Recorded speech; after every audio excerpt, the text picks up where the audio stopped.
Okay, let's get to work here. It's 6:11. This is video 126, and this is a much needed factor review during a week where we're not supposed to give you any assignments, and really we're not even encouraged to make videos. But I don't want to let too much time pass, at least from my point of view, in explaining what's going on here. So there's number one, number two, number three, number four. I think I got it all in here, and just the last term of number four. So it's almost there, and even if it isn't, the explanation is going to be okay. So on the first one, let's take a look at it. They're all quadratic trinomials. Each one has a coefficient of 1 in front of the x squared. You should notice that, okay? Each one, if you look at it, 1, 2, 3, 4, the coefficient in front of x squared is 1. That's things that kids have to notice as they're doing this kind of math. But there are differences, and we'll talk quite a bit about some of the differences. But anyway, even though the first, all four of these have a coefficient of positive 1, the next two terms in each case are different. Here, the last two terms are positive. In number 2, the middle term is negative, the last term is positive. In number 3, the middle term is positive, the last term is negative. And in number 4, the last two terms are negative.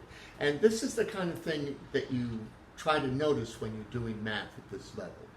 Okay? So all four of these are called factorable. That means I can find these binomial factors and write them out as a pair of factors, actually linear binomial factors. And you should start to understand those names at your age. Okay? So then we went on to the next step. Well, how do you factor these? Well, like I just mentioned, no one's going to give you this work if you can't factor them. So obviously, the work embodies factoring them, finding the numbers that work. So let's review what we talked about. The game says that you multiply the first term times the last term, the coefficients, but since every term here is 1, all we have to do is worry about the last term. Since 1 times any number is that number. We've talked about it so many times. So then the question becomes, what two numbers multiply out to 20 and add up to 9 at the same time? And most kids get that once they see the idea. Okay? One more time. What two numbers add up to 9, but at the same time multiply out to 20? So I'll do this one really quick and then go on to the next one. Since everybody's positive, only a positive times a positive must equal a positive, and a positive plus a positive must be a positive. So both factors have to be positive. And a lot of kids see 5 and 4, and all they have to do is write x plus 5, x plus 4, and they say, ha, I'm done. 5 times 4 is 20. 5 plus 4 is 9. Those are the two factors. They have to be positive. There's only two positives, and adding two positives will give you the configuration I have there. I, however, and I'll insist on it again, taught you another way where you separate in any order. It doesn't matter. I showed you that quite a few times. Okay? And even though this is the answer, the long-range strategy is to use this method, okay? Because when the work gets more difficult, this will basically save us. So then I factored both sides, and you were taught to do monomial factoring. And since this is x plus 5, I taught you the other side must be x plus 5. Well, what's left? 4, and then you can check yourself by doing the distributive property. And a lot of you might say, why would I waste my time with this? So there's x plus 5 with x, and x plus 5 also with 4, so it follows instantly that you have this. And you can work it back. The order doesn't matter. You notice what I did here, and you're done. Okay? So it's going to turn out to be more important to learn how to do it this way, but if you're doing the problems here, we do it by inspection. That is, you just see the combination of multiplication and addition that works. Okay? So I'm going to erase some of the work here and leave the problem as it is. Okay. All right? And go on to number 2 so I don't get too distracted and not teach what I'm supposed to teach today. So here we go. Last term is positive. Middle term is negative. Well, only a negative times a negative equals a positive, and at the same time adds up to a negative. So you have to understand that. You learned that in 7th grade. Okay? And again, we mentioned before the coefficient's 1. So what numbers must be negative multiply out positive 35, but at the same time add up to negative 12. Now, a lot of kids say, I can do this in my head, Mr. Donnelly, no problem. Done. And you say, I don't have to do anything more. I factored it. I got the job done. And again, I'll break it up the way I did before. There's x squared minus 5x minus 7x plus 35. And now I'll just break it up like I've done so many times. Now it's been quite a few times. And now I know this has to be x minus 5. Again, we'll talk about it at the end of the lecture. If it's not, it doesn't factor. End of the story. Doesn't work. What's the other number that we're missing? Oh, yeah. We broke that up, and there's the negative 7. Do it yourself. There's your x squared. There's your negative 5x. There's your negative 7x. And a negative times a negative is a positive. And, of course, it's superfluous to write this, but I'm writing it anyway. There's the factorization. Okay? All right? So I'll give you an assignment, like I mentioned in the letter this morning. Well, you'll be asked to do this. You'll be asked to do this as an assignment so you can get much needed practice. Okay? So now I go on to the third one. I'll move everything over a little bit. Excuse me. And I look at the third case. And by the way, this was a minus. So important to notice that. Here, the configuration's a little different. We have a positive middle term and a negative last term. So again, the question is, what two numbers multiply out to negative 54, but at the same time add up to positive 3? Well, the positive has to be bigger than the negative. Otherwise, they wouldn't add up to a positive. And then one has to be positive and the other has to be negative.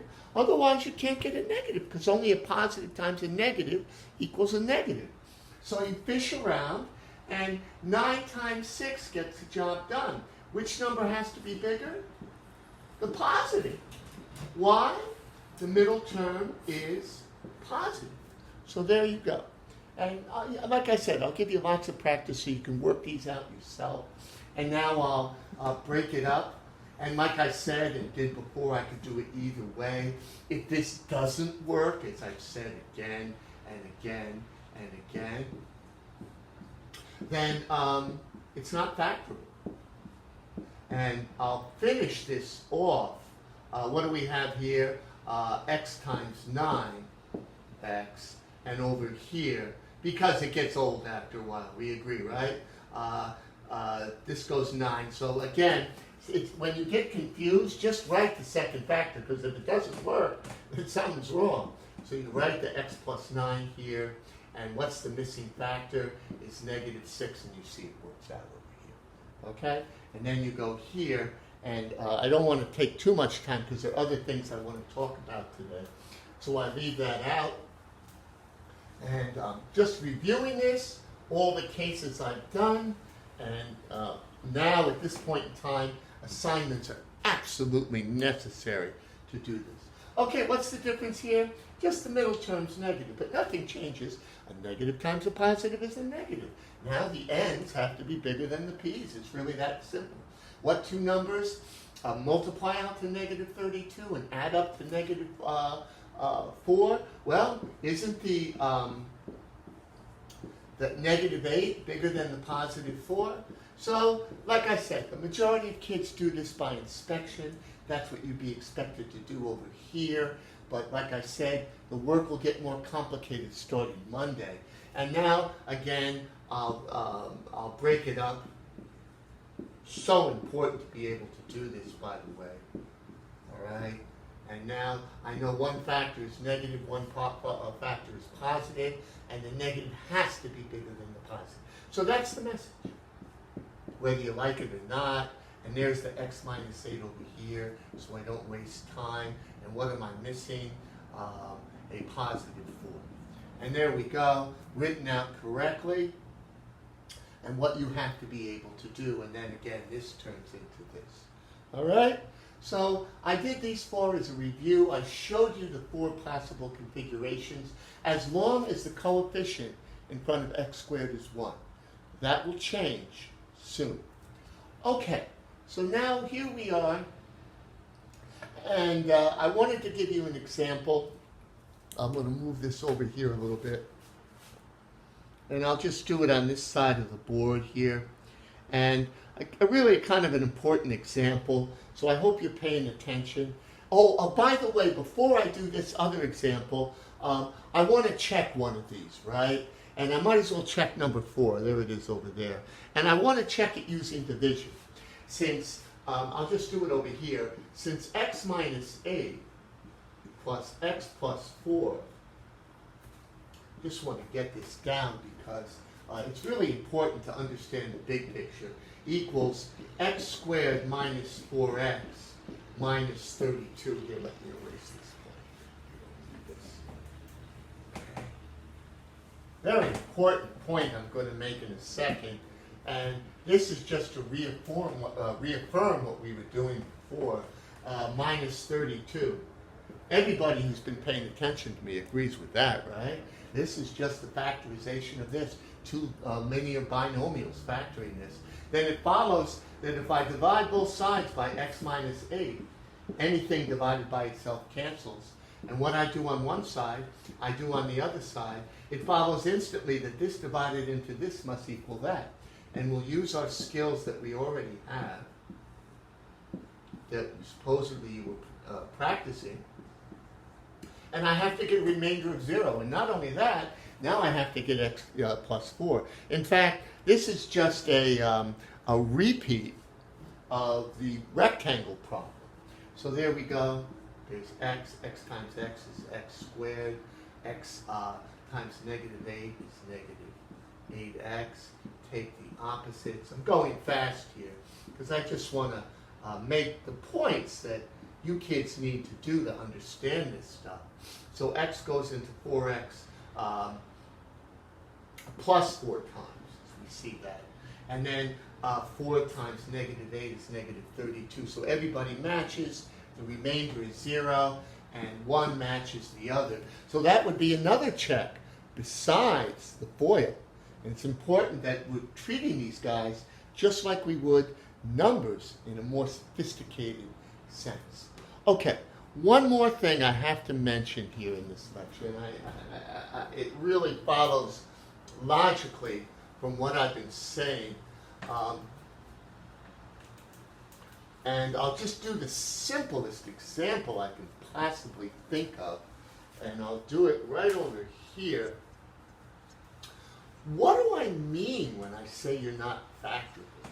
You're like two tribes that can never talk or meet, just two characteristics, like prime numbers and composite numbers, or odd and even. Well, it turns out when you're a trinomial, a quadratic trinomial, and your coefficient is 1, you're either factorable or you're not. There's no in between. So I'm going to change one, and just change it by one number, just to make the point, since we're running out of time on this video. And say you were asked to factor this guy here. Well, what two numbers multiply out to 21 and at the same time add up to 9? That's what we did before, right? Everybody's positive, so both numbers have to be positive. So what are the factors of 21? Well, there's 1 times 21, 3 times 7. If you can think of anything else, you're much smarter than me. Well, 1 plus 21 equals 22. And 3 plus 7 equals 10. Nothing matches the middle term. So just by changing the last term by one number, you're not factorable anymore. There are no two binomial factors that break this up into two pieces. Does that mean these kind of guys are going to go away? No way. But they're not factorable. So I'll call them in the future non-factorable over the integers. So that's the term that the Regents used to use anyway. And so it can't be factored by the methods that we have. Can't separate anything and factor this. So keep that in mind because a lot of multiple choice questions will bring that question up. All right, we're way into this video here. We'll just leave it like this and send it off to you.